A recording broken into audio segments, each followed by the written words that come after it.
Hello and welcome to Secrets of Organ Playing podcast. This is a show dedicated to helping you become a better organist. We're your hosts, Vidas Pinkevičius. And Aušra Motuzaitė Pinkevičienė. We have over 25 years of experience of playing the organ. And we've been teaching thousands of organists online from 89 countries since 2011. So now let's jump in and get started with the podcast for today. We hope you'll enjoy it. Hi guys, this is Vidas. And Aušra. Let's start episode 725 of Secrets of Organ Playing podcast.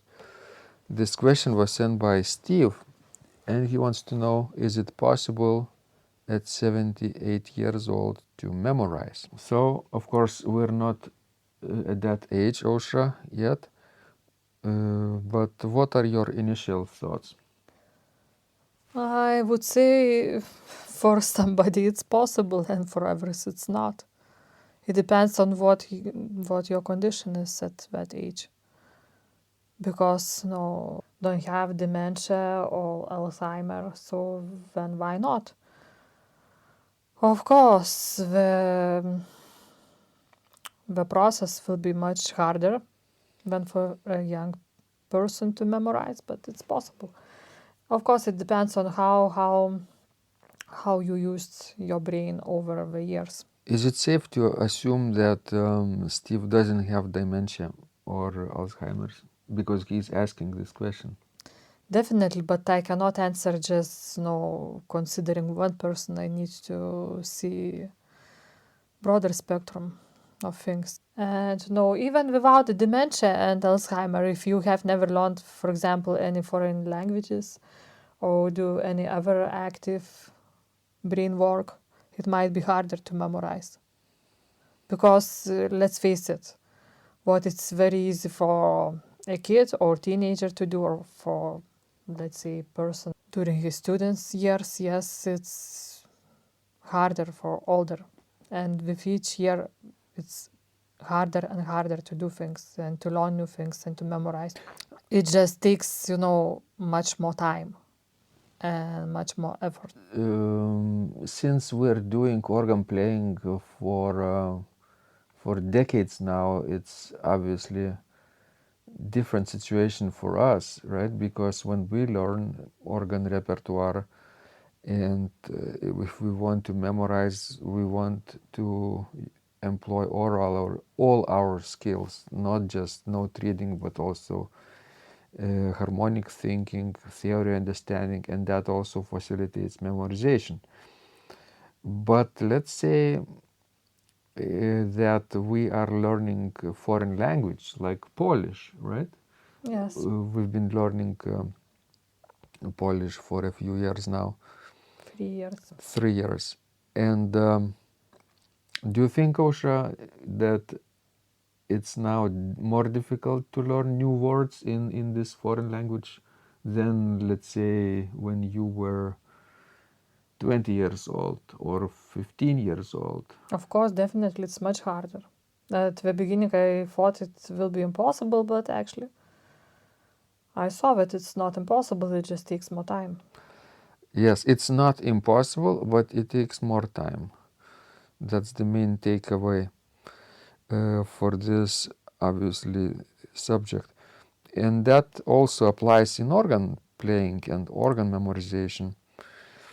And what would be some of the techniques that facilitate memorizing on the organ? How would you memorize if you had to today? I will, of course, my methods. I have a couple of them. One of my methods works better for me than others, but let's start with you. Well, I always hated memorization, I have to tell you, and I always started to learn it at the last moment. So I was always filled out with stress, and I still get nightmares at night about that.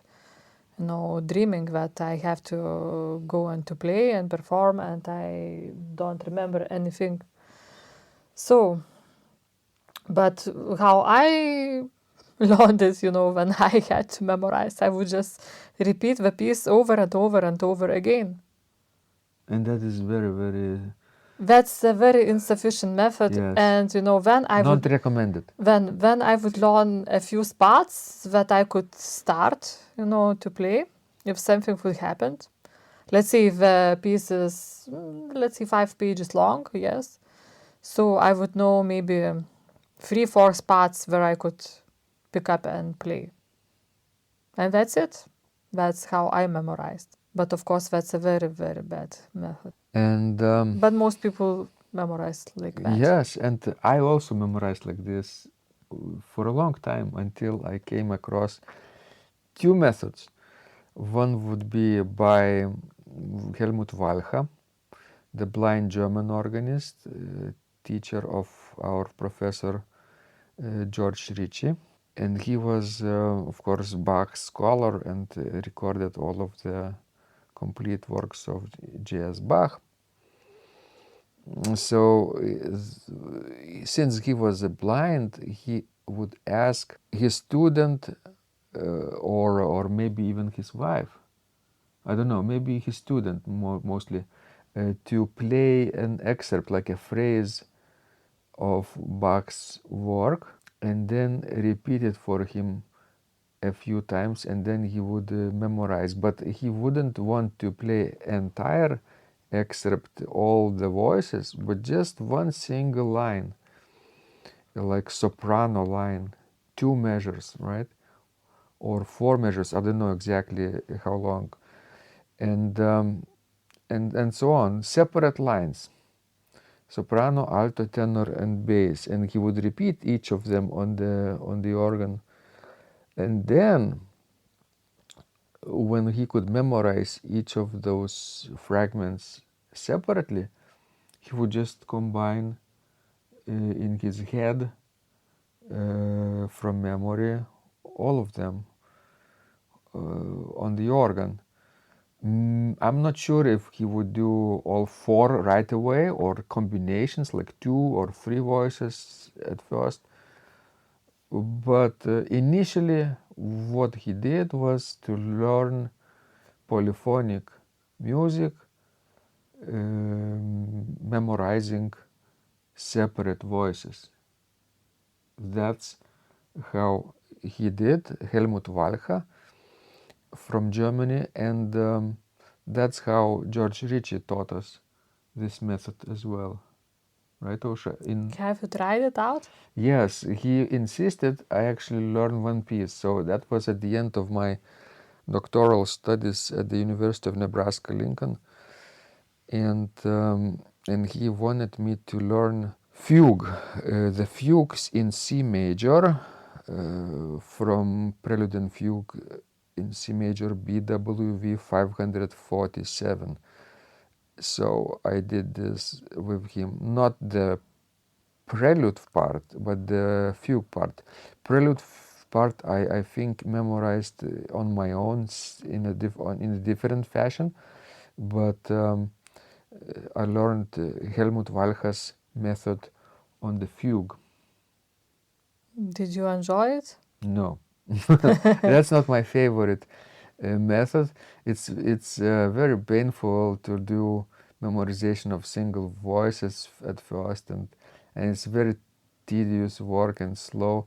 But knowing where George Ritchie is coming from, of course, from the heritage of Helmut Walcha, and Walcha was a blind organist, and if you are blind, for example, right, probably learning all 4 voices at once, complete organ texture, would be too much, right? I would assume. So it makes sense to learn one single line, 2 or 4 measures long, and repeat it a few times until you can memorize it separately, separate voices. But If you can yes, see. if you are blind and if you are learning fugue, then it could be a good method. But if you can see and you are playing homophonic music, then I don't see any sense in that, actually doing that. Yeah, there are all kinds of music, and some of the music is more polyphonic than others. And for homophonic texture where there is like a melody and accompaniment, or chordal texture like in hymns, yes. It then doesn't it make sense. doesn't make sense. So then we go on to the next second method, which is my favorite. Oh, Can you yes. guess which one? Yes. Tell me. Dupre's method. Marcel Dupré, yeah, famous French organist and composer, a long-term director of French Paris Conservatory, prize winner of the Grand Prix of Rome, prestigious composition prize. And he described his method in his preface to 79 chorales. This educational collection of chorale preludes focused on the music to be learned before you learn music of J.S. Bach, those chorales. So, because Orgelbüchlein chorales are much more difficult, let's say, he decided to create his own collection, 79 chorales, and which would be like a prerequisite before learning J.S. Bach's music. So Marcel Dupré, and I talked about his method on a number of occasions before, but since Steve asks about it again, I think it's worth repeating it here, Osha. Yes, you can do that, and I'll take a nap. And close your eyes and Yes. imagine you're in a happy place. Sure. Where is your happy place, Osha? Upstairs in my bed. I thought it's in some country like Iceland. Too cold. Australia, maybe. Okay, we need some intermediate place. I know, New Zealand. Okay. So Marcel Dupré writes in his preface to 79 chorales that he suggests memorizing in 4 measure fragments. And Steve, who asked this question, could actually employ this method for a while and see if it works for him. So you take initial 4 measure fragment, but you learn just 1 measure at a time. Measure 1 and start from the downbeat and end your fragment and your measure on the downbeat of the next measure.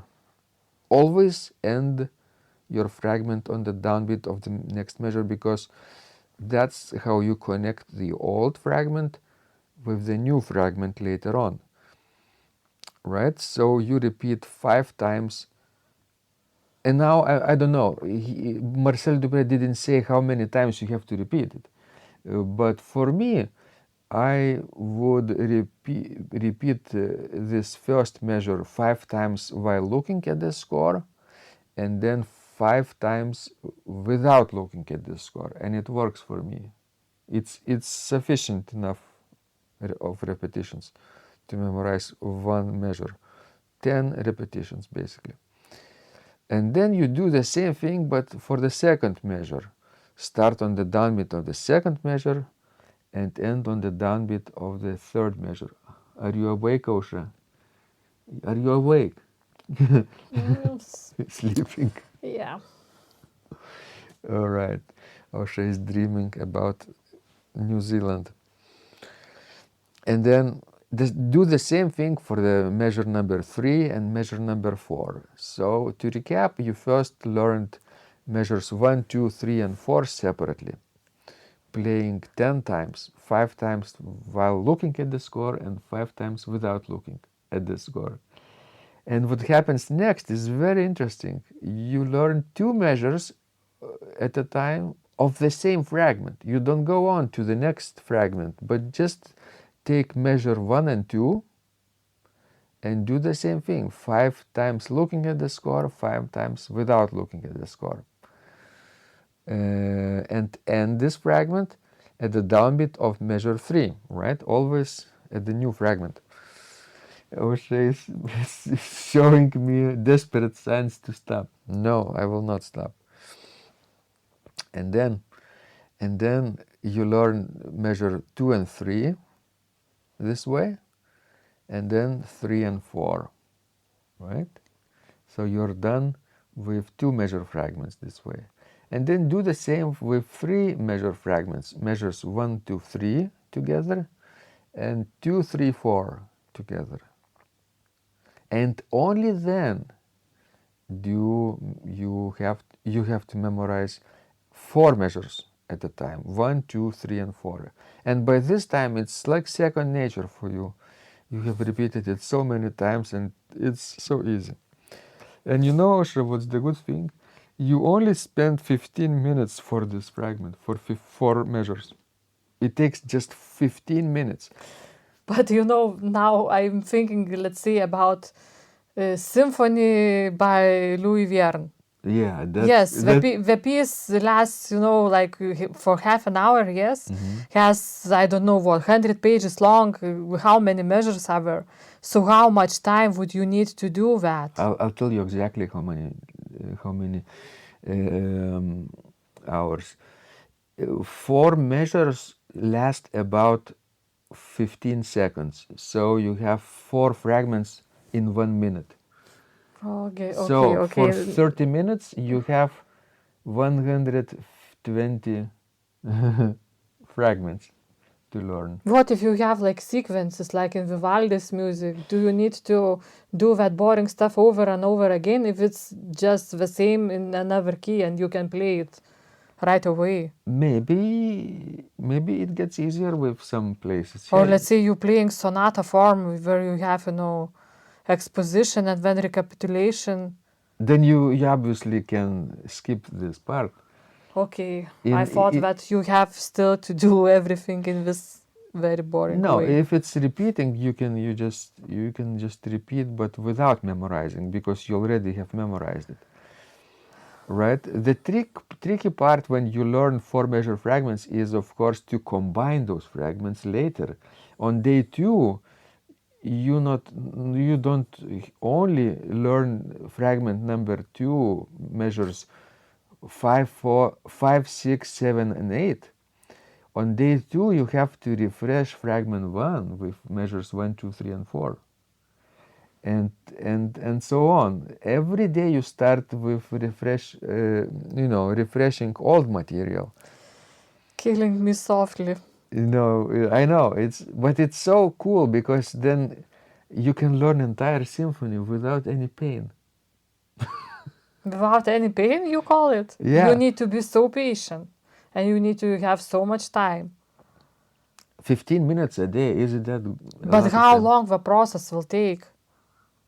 I think 120 days. 120 days Oh, to no. learn 1 fragment at a time, right? And then you have to combine those fragments. So I would assume more than that. It depends on everyone's different memorization abilities, of course. I would suggest you don't waste your time, you know. I think that good sight reading skill is much more valuable for organists than playing from memory. But we are not piano players. And Osha and I, we don't play from memory, right? We play from scores, and if we do play from memory, we improvise stuff. We play improvisation. That's much more valuable skill to learn. But in case Steve asks, that's my answer. You know, if you want to memorize a piece like 2, 3, 4 measures long. I know Steve plays at church services, and usually those pieces are not very long, right? 3 minutes on average. You can do this in a week, I think. But of course, there is no point of learning from memory a piece for church playing, which you wouldn't play next week, right? It's just for that specific Sunday. Well, yes, you know. Maybe if you repeat the same material next year, let's say, that would be valuable too. Or if you play a recital of your compilations from liturgical pieces. That could be also I really possible. envy people who have good photographic memory, so we can easily memorize anything. Yes. And So, don't have to suffer over Dupre's method. do you think we delighted people long enough today? Yes, and I think, if you have insomnia and cannot sleep, you need to listen to this podcast, especially to that part where Vidas explains how you learned measure 1 and 2 and did repetition of those 4 measures and how you had to connect and do it all over again. And I think you will fall down and only by being so bored. Yes. Yes. A good podcast to fall asleep to. Sure. That could be our tagline. Okay, guys. I hope this was useful to you in some way. At least to help you sleep. So, if you have any other questions, please send us. We would be delighted to help you out. And remember, when you practice, Miracles happen. this podcast is supported by Total Organist, the most comprehensive organ training program online. It has hundreds of courses, coaching, and practice materials for every area of organ playing, thousands of instructional videos and PDFs. You will not find more value anywhere else online. Total Organist helps you to master any piece, perfect your technique, develop your sight reading skills, improvise or compose your own music, and much, much more. Sign up and begin your training today at organduo.lt and click on Total Organist. And of course, you will get the first month free too. You can cancel anytime. If you like our organ music, you can also support us on Buy Me a Coffee platform. Find out more at buymeacoffee.com/organduo.